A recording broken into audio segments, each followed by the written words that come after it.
नमस्कार साथियों, स्वागत है आपका हमारे YouTube चैनल में। आप छत्तीसगढ़ की किस जगह से हमारे समाचार सुन रहे हैं, कृपया कमेंट बॉक्स में लिखकर हमें जरूर बताएं। साथ ही हमारे चैनल को सब्सक्राइब करना ना भूलें। रायपुर से प्रस्तुत है छत्तीसगढ़ के प्रादेशिक समाचारों के साथ में रजनी शुक्ला। पहले मुख्य समाचार। बस्तर संभाग में बीते 2 दिनों से हो रही बारिश से आम जनजीवन प्रभावित, अनेक नदी नाले उफान पर, आवागमन बाधित हुआ। भगवान बलराम की जयंती को कल प्रदेश भर में किसान दिवस के रूप में मनाया गया। रायपुर में आयोजित किसान दिवस में मुख्यमंत्री हुए शामिल। केंद्रीय राज्य मंत्री तोखन साहू ने नई दिल्ली में केंद्रीय इस्पात मंत्री से मुलाकात कर एनएमडीसी मुख्यालय को हैदराबाद से स्थानांतरित कर छत्तीसगढ़ के रायपुर में स्थापित करने की मांग की और केंद्र सरकार ने राज्यों और केंद्र शासित प्रदेशों को मंकी पॉक्स के सभी संदिग्ध मामलों की जांच और परीक्षण करने को कहा। अब समाचार विस्तार से। बस्तर संभाग में बीते 2 दिनों से हो रही बारिश से आम जनजीवन अस्त व्यस्त हो गया है। नारायणपुर जिले में बीती रात से हो रही बारिश के बाद सभी छोटे बड़े नदी नाले उफान पर हैं। कोंडागांव से नारायणपुर के बीच छेरी बेड़ा नदी के पुल के ऊपर से पानी बहने के कारण इस मार्ग पर चलने वाली बसों के पहिए थम गए हैं। वहीं ओरछा से नारायणपुर के बीच पिनगुंडा और मड़ीन नदी भी उफान पर है। इससे आवागमन बाधित हो गया है। निचली बस्तियों में भी पानी भर गया है। सुरक्षा की दृष्टि से जगह जगह होमगार्ड के जवानों को तैनात किया गया है। वहीं बीजापुर जिले में भी लगातार हो रही बारिश की वजह से राष्ट्रीय राजमार्ग क्रमांक 63 के ऊपर से पानी बह रहा है। इसकी वजह से बीजापुर और जगदलपुर मार्ग से आने जाने वाली सैकड़ों राहगीर अपने वाहनों के साथ फंसे हुए हैं। इसके साथ ही दर्जनों गांव का संपर्क जिला मुख्यालय से टूट गया है। वहीं इंद्रावती नदी का जलस्तर लगातार बढ़ रहा है और वह खतरे के निशान के करीब पहुंच गया है। इससे इंद्रावती के किनारे बसे कई गांवों में बाढ़ आने की आशंका है। लोगों को नदी के किनारे जाने से मना किया गया है, साथ ही सतर्क रहने को कहा गया है। इसी तरह कांकेर जिले में बीती रात से हो रही बारिश की वजह से कांकेर शहर से गुजरने वाली दूध नदी के अलावा जिले के अन्य इलाकों से गुजरने वाली कोटरी, मेढकी और खंडी नदी का जलस्तर बढ़ गया है। वहीं भानु प्रतापपुर संबलपुर मार्ग पर पानी पुल से लगभग 3 फीट ऊपर बहने के कारण आवागमन बंद हो गया है। इसके साथ ही कोटरी नदी भी उफान पर है। इससे कोयली बेड़ा मुख्यालय का 18 ग्राम पंचायतों से संपर्क टूट गया है। कोयली बेड़ा से अंतागढ़ के बीच फांसी नाला पर 3 फीट ऊपर पानी बहने से इस मार्ग पर आवागमन बाधित हुआ है। वन मंत्री केदार कश्यप ने नारायणपुर, सुकमा, बीजापुर और दंतेवाड़ा जिलों के कलेक्टर को प्रभावित क्षेत्रों में राहत कार्य तेजी से चलाने के निर्देश दिए हैं। इस बीच मौसम विभाग ने आज बिलासपुर, रायपुर और दुर्ग संभाग के जिलों में भारी वर्षा होने की चेतावनी दी है। कुछ स्थानों पर अति भारी वर्षा भी हो सकती है। इसके अलावा 1-2 स्थानों पर गरज चमक के साथ वज्रपात होने की आशंका भी जताई गई है। रविवार को बलौदाबाजार में हुई घटना के मद्देनजर मुख्यमंत्री विष्णुदेव साय ने लोगों को आकाशीय बिजली और वज्रपात से बचाव के लिए जरूरी सुरक्षा उपायों के बारे में जागरूक करने के निर्देश अधिकारियों को दिए हैं। उन्होंने नगरीय निकायों, स्थानीय निकायों और पंचायतों को इस संबंध में स्थानीय बोली में विशेष जागरूकता कार्यक्रम आयोजित करने को कहा है। मुख्यमंत्री ने लोगों से अपील की है कि बादलों की गरज के दौरान पेड़ों और बिजली के खंभों से दूरी बनाकर रखें, जलाशयों से दूर रहें और धातु की बस्तियों को भी ना छुएं, साथ ही इलेक्ट्रॉनिक उपकरणों का उपयोग ना करें। मुख्यमंत्री ने लोगों से कहा है कि यदि कोई व्यक्ति बारिश और गरज चमक के दौरान घर से बाहर है और कोई सुरक्षित स्थान आसपास नहीं है, तो दोनों एड़ियों को आपस में मिलाकर उखड़ू बैठ जाएं और अपने कानों को ढक लें। भगवान बलराम की जयंती को कल प्रदेश भर में किसान दिवस के रूप में मनाया गया। रायपुर के इंदिरा गांधी कृषि विश्वविद्यालय में आयोजित किसान दिवस कार्यक्रम में मुख्यमंत्री विष्णुदेव साय शामिल हुए। उन्होंने भगवान बलराम और हल की पूजा अर्चना कर कार्यक्रम का शुभारंभ किया। इस दौरान राज्य स्तरीय समारोह में मुख्यमंत्री ने जैविक खेती पर आधारित नवाचारों को देखा और स्टॉलों का अवलोकन भी किया। समारोह को संबोधित करते हुए मुख्यमंत्री ने कहा कि गौ आधारित प्राकृतिक खेती किसानों के लिए खुशहाली और समृद्धि का रास्ता खोलेगी।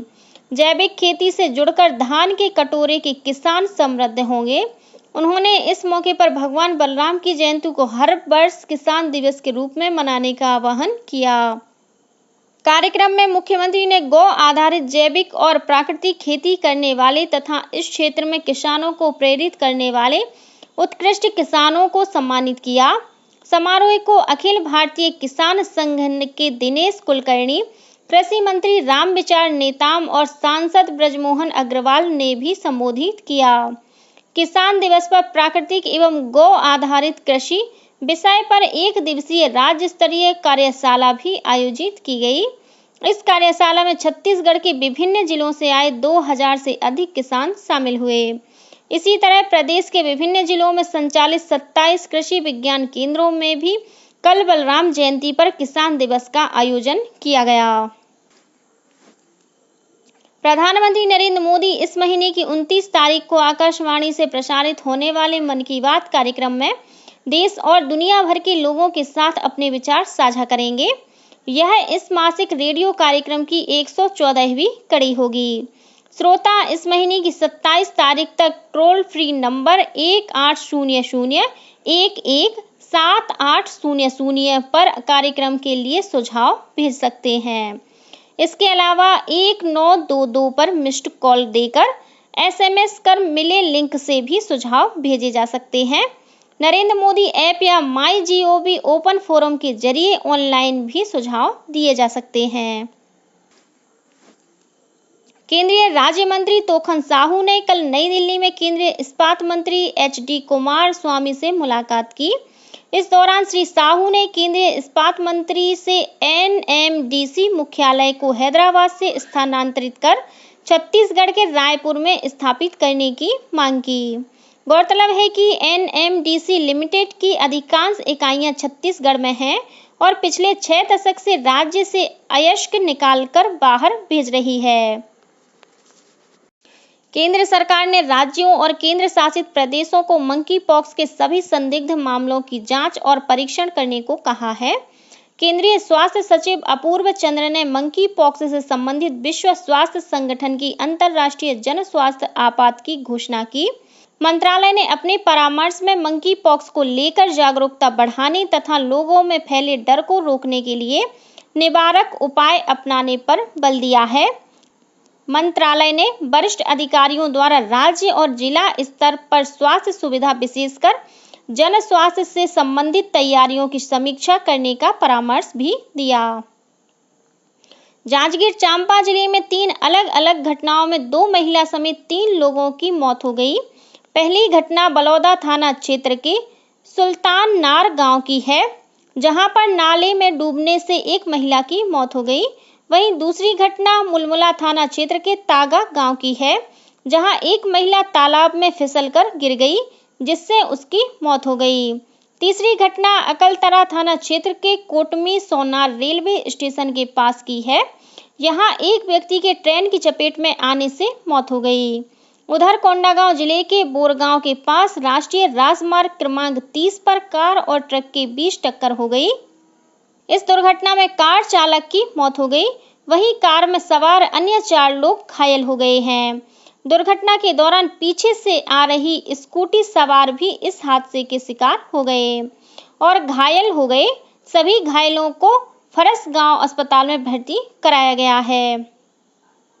शक्ति जिले के द्वितीय अपर सत्र न्यायालय ने भुतहा गांव के सरपंच की हत्या के मामले में 6 आरोपियों को आजीवन कारावास की सजा सुनाई है। यह घटना दिसंबर 2021 की है, जब आरोपियों ने 52 एकड़ शासकीय भूमि पर अवैध कब्जा कर लिया था, जिसकी शिकायत सरपंच द्वारा करने पर शासन ने आरोपियों पर कार्रवाई की थी। इससे नाराज आरोपियों ने सरपंच की हत्या कर दी थी। राज्य शासन के नगरीय प्रशासन विभाग ने 147 अभियंताओं के नए पदस्थापना के 3 अलग-अलग आदेश जारी किए हैं। स्थानांतरित अधिकारियों में अधीक्षण अभियंताओं से लेकर कार्यपालन अभियंता, सहायक अभियंता और उप अभियंता शामिल हैं। नगरीय प्रशासन विभाग ने सभी स्थानांतरित अभियंताओं को 7 दिनों के भीतर कार्यभार ग्रहण कर विभाग को सूचित करने को कहा है। और अब कुछ अन्य खबरें संक्षेप में। बिलासपुर जिला चिकित्सालय को केंद्रीय स्वास्थ्य मंत्रालय ने उत्कृष्ट चिकित्सा सेवाओं के लिए राष्ट्रीय गुणवत्ता आश्वासन मानक प्रमाण पत्र के साथ ही लक्ष्य और मुस्कान प्रमाण पत्र भी जारी किया है। उप मुख्यमंत्री अरुण साव ने इस उपलब्धि के लिए अस्पताल प्रबंधन को बधाई दी है। राष्ट्रीय पोषण माह के अंतर्गत जसपुर जिले के 4000 से अधिक आंगनवाड़ी केंद्रों में आंगनवाड़ी कार्यकर्ता और पालकों को व्यंजन प्रतियोगिता के माध्यम से पौष्टिक आहार की जानकारी दी गई। भिलाई स्थित खूबचंद बघेल कॉलेज के सहायक प्रोफेसर पर जानलेवा हमला करने वाले 3 आरोपियों की जमानत याचिका दुर्ग जिला एवं सत्र न्यायालय ने खारिज कर दी है। और बिलासपुर के सिम्स और जिला अस्पताल में पैथोलॉजी जांच की रिपोर्ट अब मरीज और उनके परिजनों को व्हाट्सएप मैसेज के जरिए भेजी जाएगी।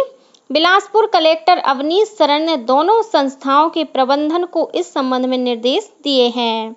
इसी के साथ छत्तीसगढ़ के समाचारों का ये बुलेटिन समाप्त हुआ। नमस्कार।